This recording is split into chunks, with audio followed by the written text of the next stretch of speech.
Congratulations, you've made it to the prerequisites to HACCP and SSOPs. This is one of my near and dear sections of HACCP and understanding because, once again, prerequisites, the foundation, and SSOPs, like I love these things, sanitation, standard operating procedures.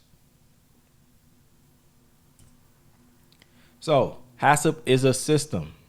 It is not a standalone process. We talked about that, right? So if a system works because when things break in the system, 9 times out of 10, you're able to still function while you're fixing that thing that broke. Going to prerequisite systems, there's a range of programs that are necessary to set the stage for HACCP-based systems and provide ongoing support for these systems. That's what prerequisite programs are. We saw those examples a little bit earlier in the presentation, and you can go back if you need to, but we will talk about it a little bit later. All right. Prerequisite programs are based on FDA current GMPs, or good manufacturing practices, and the USDA. So these are the governing bodies, regulatory bodies that, that manage these programs. Going a little bit more in this history, you kind of read that off on your own. I'll kind of give you some time, but we talked a little bit about Codex and HACCP.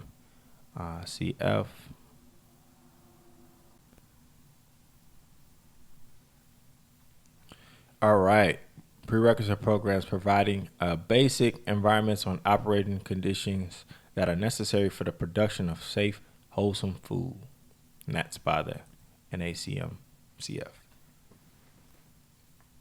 These are some examples to kind of go back through it. We got facilities, production equipment, cleaning and sanitation, chemical control and pest control, personal hygiene, training, supplier control, and specifications.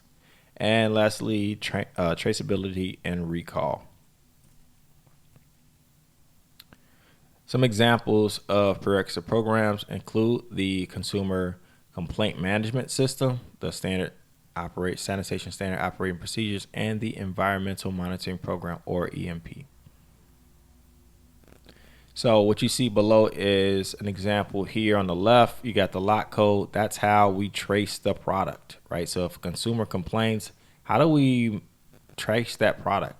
A lot of people don't even know that, but you should probably know that if you spend any kind of time in the food industry, that this number is so very important. That's why we ask about that. It's not like what days it produced. It's like, I know what day it was produced. I should know all the information that there is in those to be able to trace that product back to the supply, the ingredients of that product.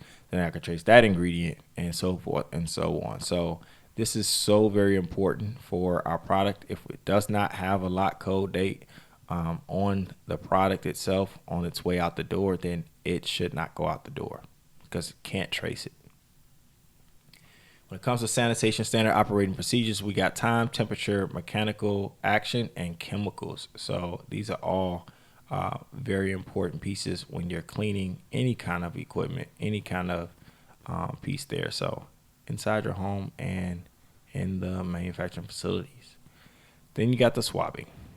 All right, so how do I make sure that we are cleaning appropriately? Well, we got to test it. We got to do some verification, and we do that every now and then. Facilities. So we got layout and segregation. So for layout, we got buildings, premises, equipment, and personal movement. So, if you got an older building, 9 times out of 10, you got some issues with the way that it was constructed. It may not